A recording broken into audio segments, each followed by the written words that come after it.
Has the United Nations become a relic of the past? Can an institution designed in the ashes of World War II truly claim to represent the complexities of the 21st century? Or are we watching the slow demise of a global body paralyzed by inertia, irrelevant in today's multipolar world? India's External Affairs Minister S. Jaishankar did not mince his words. Addressing world leaders, he called out the United Nations, especially the Security Council, for failing to adapt to modern realities. The world has evolved into a smart, interconnected and multipolar arena, and its members have increased fourfold since UN's inception.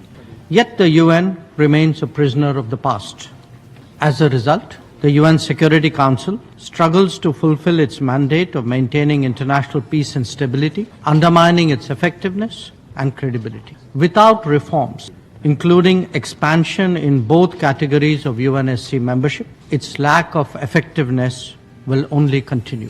Think about it. The United Nations was formed in 1945 when only 51 countries shaped global affairs. Fast forward to today, and we have 193 nations, many of which were former colonies back then. The world is smarter, more interconnected, more multipolar, and yet the structure of the UN remains shockingly outdated. The Security Council, for example, still reflects a post-war world order dominated by 5 permanent members, with no room for Africa, Latin America, or even Asia to have a real voice. Jaishankar's frustration is echoed by countries across the global south, Asia, Africa, Latin America, regions that are no longer willing to be shortchanged. The Indian Foreign Affairs Minister made it clear that reforms, including expansion of both permanent and non-permanent members of the Security Council, aren't just overdue. They are critical to the survival of this institution. And he's not alone.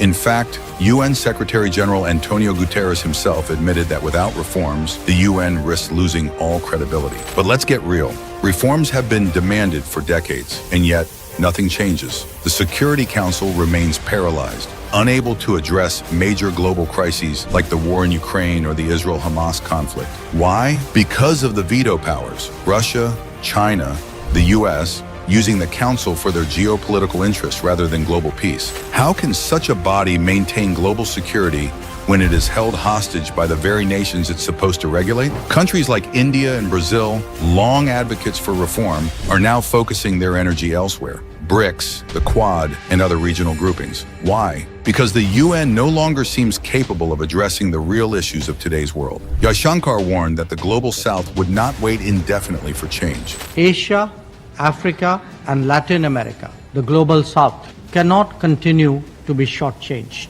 They must be given their legitimate voice. Real change needs to happen and happen fast. Even the United States, the architect of the UN, seems to recognize its diminishing relevance. Secretary of State Antony Blinken recently described today's global crisis as more than a test of the post-Cold War order. It's the end of it. The UN, once the cornerstone of international diplomacy, is now often sidestepped.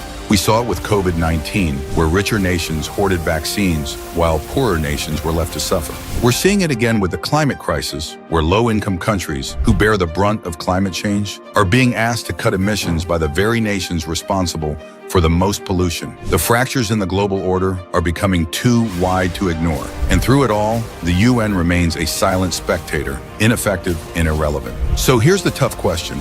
How long will the world tolerate an institution that no longer serves its purpose? How long before nations like India, Brazil, and others decide to bypass the UN altogether? Jaishankar's warning is clear. The United Nations must either reform or be left behind. As the world watches, the question is not whether the UN will adapt to modern realities. It's whether it even has the capacity to do so. And if it doesn't, then the harsh truth is this: the United Nations will become irrelevant, a relic of a bygone era, while the